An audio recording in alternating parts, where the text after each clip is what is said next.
विधवा और उसका बेटा। एक गांव में एक अंधी औरत रहती थी। उसका एक बेटा था जिसके पालन पोषण की सारी जिम्मेदारी उसके कंधों पर थी। वह अपने बेटे को पढ़ा लिखा कर एक बहुत बड़ा आदमी बनाना चाहती थी।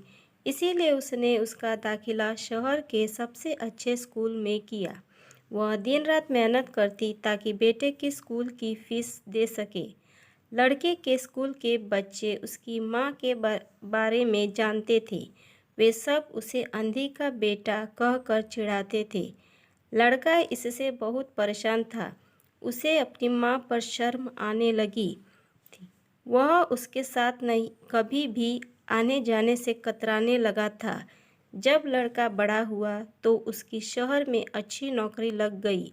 उसने अपनी माँ से वादा किया कि शहर में मकान लेकर वह उसे लेने आएगा, लेकिन वह शहर गया तो फिर लौटकर वापस नहीं आया। उसकी अंधी माँ उसका इंतज़ार करती रह गई। कई महीने बीत गए, लड़के की कोई खबर नहीं आई। अंधी एक दिन उससे नहीं रहा गया और वह बेटे से मिलने शहर पहुंच गई। पूछते पूछते वह बेटे के ऑफिस पहुंची।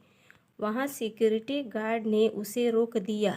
अंधी औरत ने गार्ड को अपने बेटे का नाम बताया और बोली कि उससे जाकर कह दो कि गांव से कोई मिलने आया है। गार्ड ने जाकर उसके बेटे को बताया।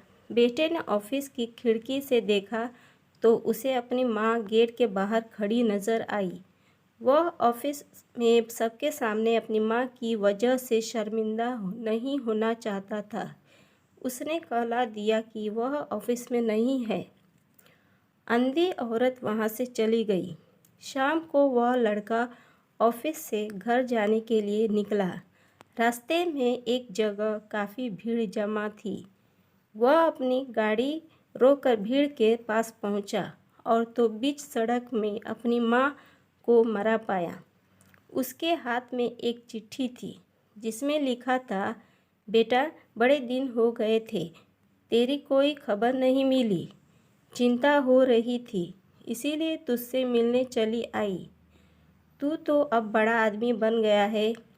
तुझसे मिलना अब शायद मुझ गरीब की किस्मत में नहीं, लेकिन मैं बहुत खुश हूँ तेरे लिए। तूने अपना ही नहीं मेरा सपना भी पूरा किया। अफसोस है कि तेरी तरक्की देख नहीं सकती।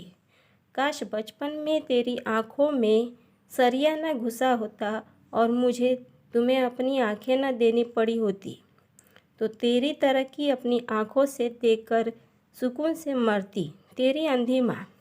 ये पढ़कर लड़का फूट फूट कर रोने लगा। जिस अंधी माँ पर उसे शर्म आती थी, उसने उसके लिए कितना बड़ा बलिदान किया था। वह आत्मग्लानि से भर उठा और ज़िंदगी भर खुद को माफ़ नहीं कर पाया। दोस्तों, माता पिता अपने बच्चों के लिए अपना सब कुछ निछावर कर देते हैं। उनका हमेशा सम्मान करना चाहिए। दोस्तों, यह कहानी आपको कैसी लगी कमेंट करके हमें बताएं और इसी तरह के स्टोरी वीडियो देखने के लिए चैनल को लाइक और सब्सक्राइब करें। Thank you.